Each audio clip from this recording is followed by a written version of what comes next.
business mask. And if you're using a surgical mask, of course, those are typically the light blue. And if you're using an N95 type mask, those are white, as we've seen. So they would be susceptible to picking up food stains like this, too. Sir, hate to tell you this, but your lunch looked pretty good. Yeah, it's all over your face mask. Welcome to Schmidt here on a Wednesday. 800-801-8999. 800-801-8999. That's how you get on the program. It is a very easy process. Agree with me, disagree with me, bring something new to the show. 800-801-8999 is the nationwide number here on Schmidt. This is factual. This is not politicized. This is a concern. I don't know where we derail. Where did we as a country derail as far as common sense in trying to stop a public health hazard, a public health emergency? And this is going to be analyzed, folks, for years to come. Yeah, you can simply analyze a good portion of it now, but there's a lot more data down the pipe that'll be looked at for years to come. Why did coronavirus, why did COVID-19 get politicized? Why are there some people that refuse to wear a mask or socially distance or trying to say that's an affront to their constitutional rights when we're dealing with, frankly, a public health emergency? Now, there are a lot of people that don't think it's an emergency. There are people that think that this is overblown, it's a hoax. So we have politicizing on both sides of the aisle. I will not for 1 minute deny that there are Democrats, that there are folks opposed to Trump as the current president, opposed to Trump as far as trying to win a second term, to serve another 4 years. There is no doubt about it. And again, listen, I'm going to do a holistic, I'm going to do a quick little spin around. I'm not going to take too much time because I want to get into current reality. And not that this isn't part of current reality, but it is an absolute bona fide fact because we've seen it, I have highlighted it, I've showcased it, we've talked about it on the show, where there are anti-Trump politicians, the Democrats, that are politicizing the issue in some cases to try to take COVID-19, the response by the Trump administration, and to weaponize that politically. Now, here is where you've got distinctions and gradations. Not every criticism of Trump or the White House is politicized. There are legit, and this is where it gets sticky, it gets complicated, it's messy, because how do you break it down? I just know that there are criticisms that are valid, that on their face are not politicized to try to destroy the Trump image and the Trump administration. And on the Democratic side, I mean, there are legitimate gripes and concerns about early handling, some of what the president has done or hasn't done. Some of that is legitimate. However, it certainly gets complicated because you have a large amount of Democrats that are taking an issue where you might have valid criticism, but then adding a layer of political activity, of politicizing it in order to weaponize it against Trump.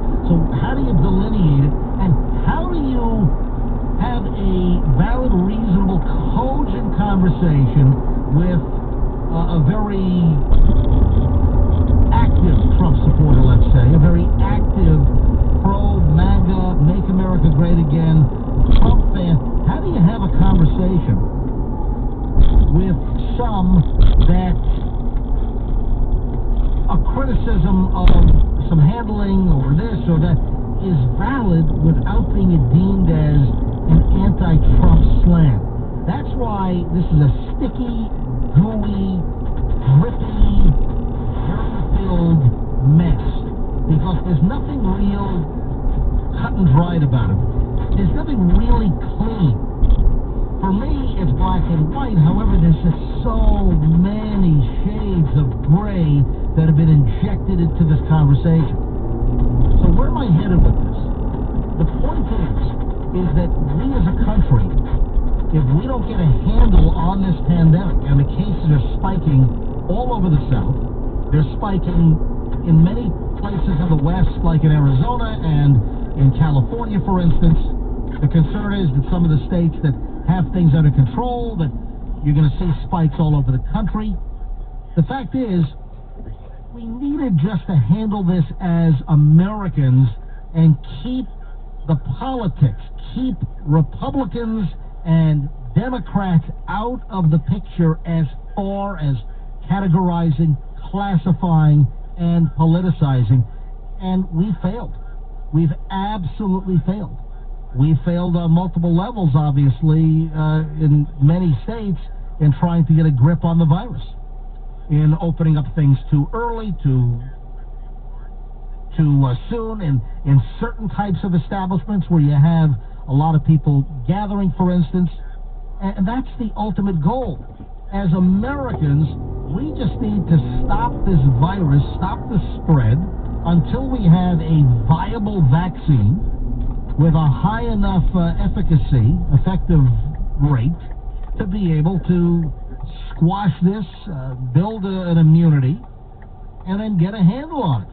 And the problem is, we are seeing politics at its worst take over, exacerbate the situation, and enhance and increase the spread. That's right, damn right. Politics are causing the spread. There's an absolute percentage of that component that is adding to our woes in this country. And damn it, all we should be caring about as Americans is getting a handle on this virus, stopping the spread, so we can rebuild the economy, get people working again. And what happened was there was just a high degree of wishful thinking. That, yes, with some viruses, that the hot summer temperatures kill the virus. Viruses that tend to thrive indoors and in colder months. But we're not seeing that. We're seeing the virus spread. We're seeing these new eruptions. And it is a shame. Folks, we are really, and this is what's dangerous, we are on the precipice here of having a massive explosion of cases, to where it is out of control, to where it is potentially beyond, and I don't think this is too far away, if we get to a point where we are beyond the initial smash that we took with the horrific caseloads in the Pacific Northwest and Washington State, and then of course New York and the New York City metropolitan area becoming the hotspot of coronavirus. We are on the precipice, on the edge. We are at the event horizon, ladies and gentlemen, point of no return, where this thing is about to explode. And you've seen health experts like Fauci, for instance, saying that 100,000 cases a day are not out of the question. There are some medical experts, again, I don't see this being politicized, there are some medical experts that think we're already there, that we're looking in the rear view, and we don't have the numbers yet, but there are some medical experts that think that we are hitting 100,000 new COVID-19 infections in the country right now as we speak. And that's all I'm trying to prevent. I want to stick the politics aside here, and the Democrats have politicized this mess. The president, yes, President Trump, also politicized this, and